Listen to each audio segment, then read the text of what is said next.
no complaints. On the wings, he's got Carney and he squeezed Tony Gigo onto the other wing.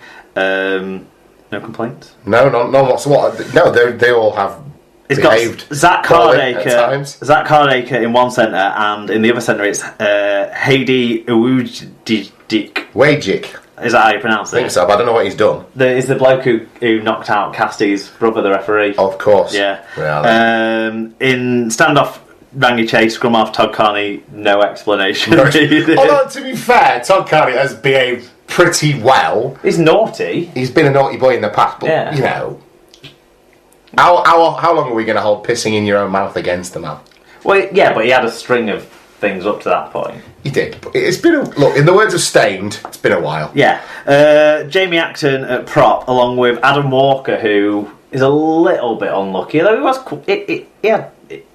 He has had his drugs situation now, I suppose. Nah, they all have. We'll let him off. So he's got that now, hasn't he? He's got that. John Bedeb's a hooker. He's the unluckiest, I would suggest, because his fellow countryman Elmo Pelissier might have got in there. But he's never done anything like headline naughty. He's just incessantly irritating. Yeah. I suppose you don't want to speak ill of the dead.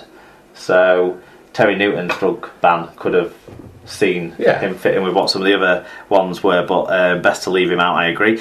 Back row of Gareth Hock and Sam Barlow. I think that's... So here's the triumvirate of pretty obvious. And Greg Bird at loose forward, who also has had his run-ins with the law and with the disciplinaries around the world. That's quite a naughty little 13, that, isn't it? Yeah, well, another 13. John Scott, who started off these sort of 13s, has got in touch with how about a dislike/hate 13. There's a lot of bitterness in Hull the last couple of weeks, hasn't John really hates people. Like, when John hates people, he hates them though, doesn't he? He goes all out. Like, you know, I can imagine every time like Greg Eden scores a try, he has to like stab a little Greg Eden voodoo doll. Well, it's not working though, is it?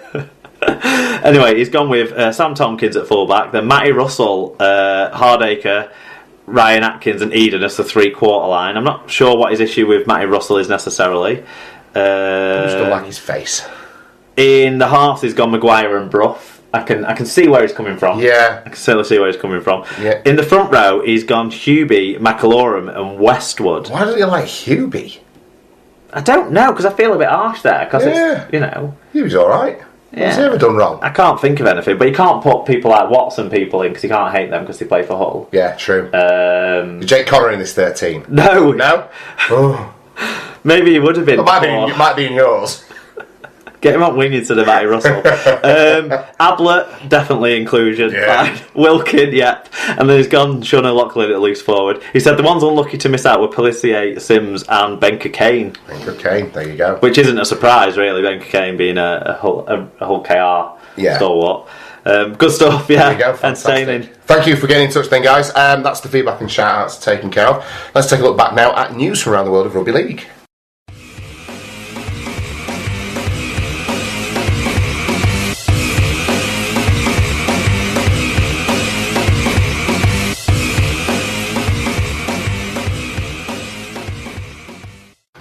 Okay, so two news from around the world of rugby league this week then, and there's really no other place to start, is there, Mark, apart from at Castleford, where England and Cast Tigers fullback Zach Hardaker has been provisionally suspended after testing positive for cocaine and will miss the World Cup. The 25-year-old was omitted from the Tigers squad for Saturday's grand final defeat to Leeds and was not named in England's squad on Monday either. Hardaker failed a test which came after a Super 8's game against Leeds, his former club, on September the 8th. He could be suspended for up to 2 years as a result of the positive test. In a statement on the club website, Hardaker said, "I would like to apologise to my teammates, the staff and all the fans for my enormous error of judgment. I was given an opportunity by this great club, and in what has been one of the most important weeks in its history, I have let everyone at the club down. For that, I truly apologise. Finally, I would like to make it clear that in no way did I, nor would I, ever take a substance with the intention of enhancing my performance." So, last bit's irrelevant. Yeah, the last bit is entirely irrelevant. It's nothing to do with... It's on the banned substances list. Yeah. He's known he's had it in his system. I can't believe that he sat around letting everyone include him in the grand final build-up and the grand final hype and all of that sort of stuff, knowing what could have been coming. Yeah. He didn't know what had come yet. I don't believe that was sort of delivered until just before it was broke on Thursday around 10 a.m. I think Cass got the call from UK Anti-Doping. But boy, massive error of judgment, like he says. Yeah, and it's. I don't know whether it's unforgivable, in the eyes of Cass fans and in the eyes of the club, insofar as it pertains to his continued involvement at Castleford Tigers. It's obviously forgivable. Well, his involvement's going to be 2 years' time, give him chances and support him and what have you, and see what his ban looks like. Because... Well, it will be 2 years, won't it? Well, will it? Because look at football and look at Jake Livermore. Now, that was a very specific case where Jake Livermore was found to have cocaine in his system, and then when it went to the tribunal and went through the natural processes, he wasn't given a particularly lengthy ban because he was able to explicitly demonstrate some very specific circumstances in his life that had driven his mental health to such a position where he resorted to using drugs. I'm not saying that's going to be the case with Zach Hardaker, but there may be some mitigation there. Regardless of that, he needs to be, and there's a broader conversation that needs to be had around educating young men within our sport into making the right decisions, because to hear journalists and people with their fingers more accurately on the pulse than us talk, there is, within the culture of rugby league, a problem, inverted commas, with cocaine use. It's within... But I would say more broadly within sport. It's within society, within probably our generation, maybe slightly younger than our, where we are at in our sort of early to mid 30s. It's very accessible, and then for sports stars, it's probably very tempting. Yeah. Given you don't want to be full of 10 pints of ale like you might have been 20, 30 years past. It's your quick release high, isn't it? Yeah. To maybe escape from the pressures or blow off some steam or whatever it might be. But we need to find a way to get through to these professional athletes to make them realise this is not a choice they should be making, that they need to be smarter.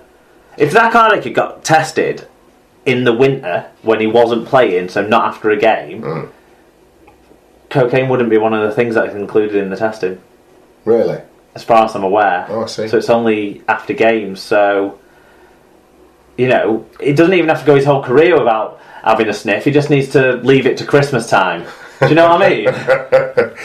Yeah, I mean, look, I'm a big believer in giving a guy the freedom to make choices and the freedom to make decisions, and it's very easy to say from the outside looking in, we've got all the natural physical gifts available to him, why would he make these stupid decisions? Millions of people across the country would give their right arm to have that natural ability, and we wouldn't fuck it up, and that is all fine. Zach Hardaker will pay his dues.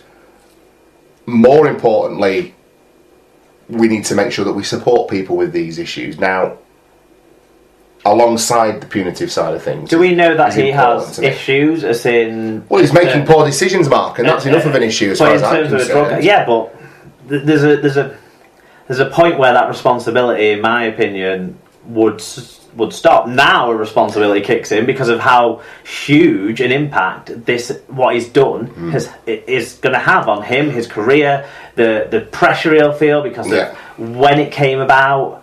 All of that stuff. If it's a 2-year ban, it won't be a 2-year ban. It'll be almost a 2.5-year ban because he'll have a winter off as well after.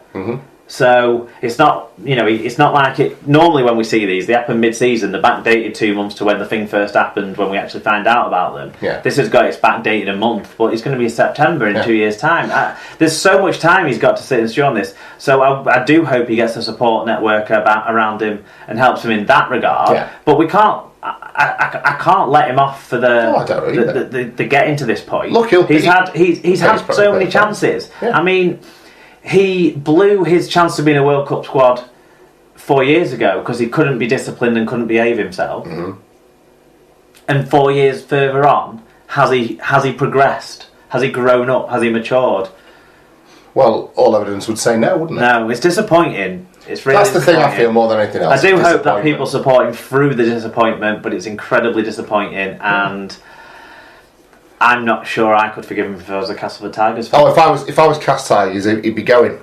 Yeah. He'd be gone for me. How can you Because the thing is, it's so intrinsically linked, I would suggest, in the minds of Cas fans and in the planning that was going on, and in the not just the media build-up, but in terms of also the structural stuff and the training stuff that will have been going on, and how deeply entrenched Zach Hardaker as a player will be in everything that was going on for Castleford Tigers, to then lose him under those circumstances. I find it very difficult to see a road back for him into the club in its current structures, with its current players and staff and all that in place, and even to see the fans welcome him back sufficiently. I mean, fans are fickle. If he does stay at Cas and play for him again in a couple of years, maybe all will be forgiven if he turns up and scores a hat-trick on his return or whatever. But he's looking down the barrel of a lengthy ban from the sport. Yeah. If that becomes a reality, I can guarantee you that he'll be released from his contract at Castleford, because they won't want to hold on to him, or they might hold his registration for if and when he comes back. But it's very, very hard to see a way back for him at the club he's at currently. I would suggest it's just a huge disappointment, and it's like you started to say before, it's an issue that we need to get a grip of. We've had people associated with the England team and with the Castleford Tigers, because I think Luke Gale's one of the people that's come out and said it, saying there isn't a problem with drugs in rugby league. Well, bullshit, there is. There's too much evidence to suggest that it might not be completely widespread, but there's certainly an issue. Yeah. And even if it's not like illegal drugs like this, and we're not saying it's performance enhancing drugs at all, but we're saying it's these illegal substances that do have some stimulation aspects, so they are banned as well as being illegal. It's the painkillers aspect of it too. That's probably not getting discussed, and whilst it's not always the case, but use of drugs generally leads to use of stronger drugs, and then maybe the illegal drugs. I think there's two... shut off that thing that you need to shut off. But be it pain, mentally or physically. Yeah, I think there's two conversations to be had around that, because those 2 points that you make in terms of the kind of drugs that people are using within the sport, and whether or not either of those are at epidemic proportions, they overlap, but there's differences in terms of how they need to be approached, isn't there? Because on the one hand, in terms of the recreational drug use, these are young men who are put in the public eye and are held up by clubs and media people as heroes for young men and women and older men and women throughout the sports. And then when we see them fall down, that isn't the greatest of examples to be setting to a new generation of young people coming through. More broadly, the education needs to be in place for these young players to explain to them precisely what the ramifications are and hammer it home to them. I don't think that isn't in place, to be perfectly honest. I think Zach Hardaker has just thought, fuck it, which is precisely why I feel very little sympathy for him based on his actions. The conversation about painkillers in sport and the pressure that players are under to pump themselves full of cortisone, or the amount of painkillers they use post-match to keep playing and carry on and playing with knocks, that's a different conversation around the duty of care that clubs have, and around players being open with the amount that they're using and being able to talk about that and look at how they manage their pain and what knock-on effect that's going to have later down the line. Because we've seen people come out in the media and talk on things like the One Show and more broadly about their use of painkillers. Rob, what's he called? Ex-Bradford Bull. Rob Parker came out and did a very very interesting piece on like the One Show. So it's a broader issue, I think, the painkiller. We can't pretend that these things don't exist, though, and they have to start being addressed. They do, because it's at the end of the day, though, it's a contact sport, and more so than things like football and what have you, where the lads are tempted to do it, and they need to be taught how to manage it. This has come out at such a damaging time. I mean, this man was second. Not that, quite a narrow margin second in voting for the Man of Steel. He was in the Super League Dream Team the week before that. Yeah. This has embarrassed nothing away from him. He deserved those accolades. This has embarrassed the sport coming out when it has around that, and then overshadowed two really important things in the sport. The grand final, which we didn't know the full press release in certainty before then, but it was all the talk of the town. And then the England squad announcement.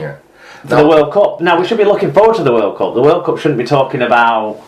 Well, that squad announcement has done more... That squad announcement, more broadly, has done damage to my... Well, we'll get to that later excitement about the upcoming World Cup. Shall we move on from Zach Hardaker and his stupidity and hope he sees himself straight? Yes, let's. Well, we were talking about his nominations for the Man of Steel and his inclusion in the Dream Team, and last week, whilst we were recording the show, we started to follow the awards ceremony down in Manchester, didn't we, Mark? But the full list of awards, obviously, have now been given, so we can run through those